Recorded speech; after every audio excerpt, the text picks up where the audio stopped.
These are the questions you and I have to ask. How did we get this money? OPEC production limits, helping to drive down the price of oil from $20.50 a barrel in the opening days of 1990 to a mere $13.60 a barrel by summer. We didn't come over on the Nita, the Pinta, and the whatchamacallit. We didn't land on Plymouth Rock. Plymouth Rock landed on us. Landed right on top of us. Where's the outcry?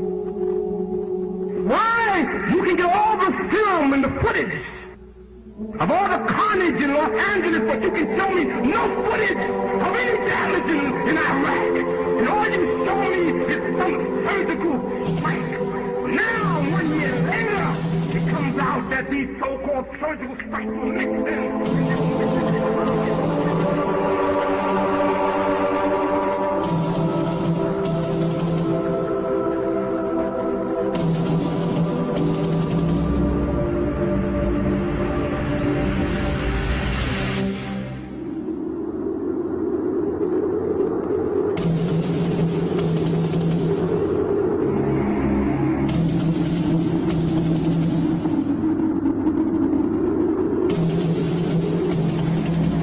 August 2nd, 1990, Saddam Hussein's forces crashed through the defenses of oil-rich Kuwait.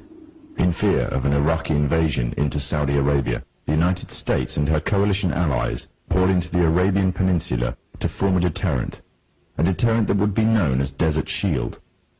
The result was a series of diplomatic talks, negotiations and counter-negotiations that rapidly declined into a no-hope situation.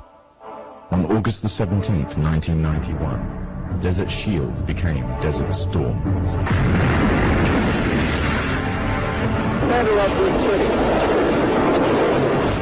Just one comment. Clearly I've never been there, but it feels like we're in the center of hell. There begin to be these flashes of light often.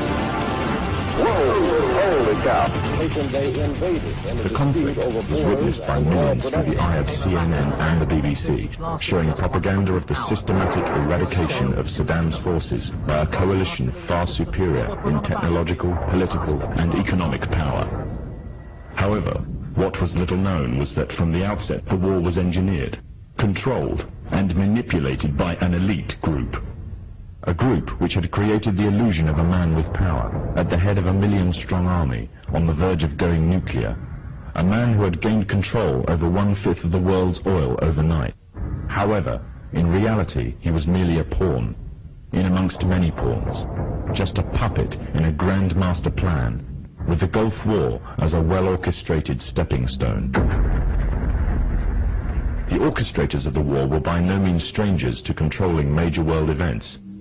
In fact, they have done so for centuries. From the shadows, they have engineered every major war, revolution, and recession. They control everything you read, everything you hear, and everything you see. They have managed to indoctrinate an entire populace to their way of thinking, and have infiltrated key positions in places of authority.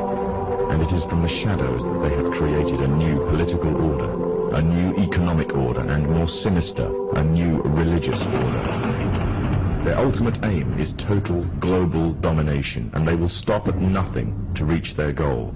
The goal that was outlined in a speech given by former President of the United States, George Bush. What is at stake is more than one small country. It is a big idea, a new world order.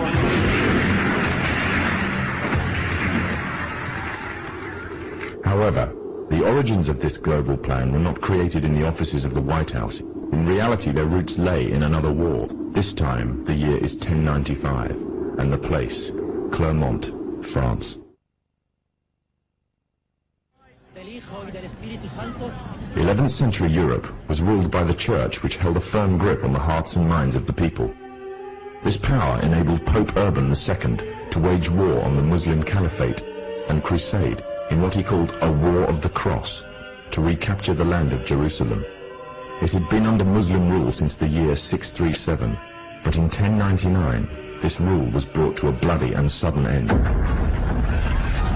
In the name of the cross, women were raped and murdered, children were put to the sword, and it is said that blood ran in the streets knee-high to the horses.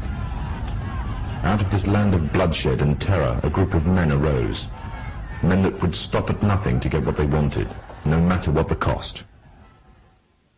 20 years after Jerusalem was taken, the Dome of the Rock was seized by a group of warrior monks calling themselves the Knights of the Temple of Solomon, or more simply, the Knights Templars.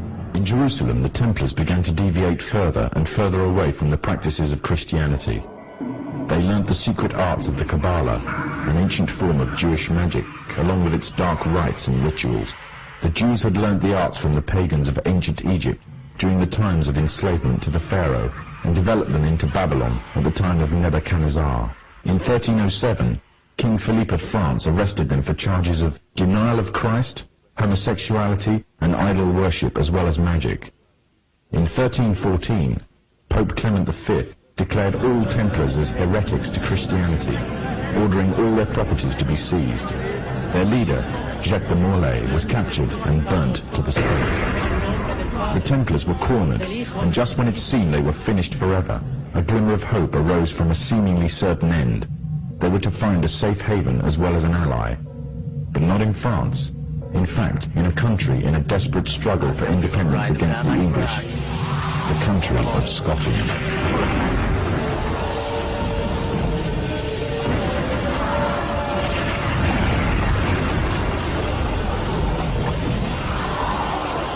For some, Scotland's hope of independence had died with the death of William Wallace.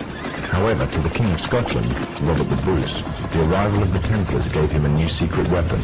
Their experience, gained over 200 years of fighting the mighty armies of Islam, had made them expert in combat and warfare, and more than a match for any army brought before them. In 1314, the Templars, allied with Robert the Bruce and his army, took to the fields of Bannockburn in a long-awaited showdown with the English. Robert the Bruce's foresight paid off. The 25,000-strong English army suffered a humiliating defeat at the hands of only 6,500 men. The dream of an independent Scotland had finally been achieved. The Templars had brought themselves back from the brink of destruction, and never again would they allow themselves to be destroyed.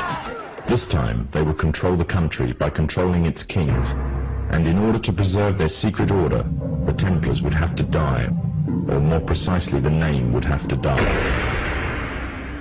The Templars, who had escaped Europe, were finally laid to rest in Roslin Chapel, Scotland, which stands to this day as sign of their presence in Britain. Their descendants became the true power of Scotland. In 1603, the death of Queen Elizabeth I left England without an heir to the throne. By virtue of descent, King James V of Scotland became King of England. In doing so, Scotland and England joined to form a new kingdom, and the power that the Templars held over Scotland spread to give them a firm grip on the whole of Great Britain. For over 100 years, the Templars concealed their activities, fading into the background until they were little known and little remembered. However, they did not cease to keep a firm grip on Britain. All the time they were planning, regrouping, and infiltrating positions of power in all corners of the kingdom. In 1717, the Templars made their reappearance in Europe. They had grown in both number and strength, and were now ready to coin a new identity, free from their reputation of the past, and given credibility by none other than the monarchy and aristocracy of England. And the name they chose for themselves was a name that would be known by many, but understood by a few. This new name, the Freemasons. The new identity and the grandeur of its members afforded the Masons with respect and dignity.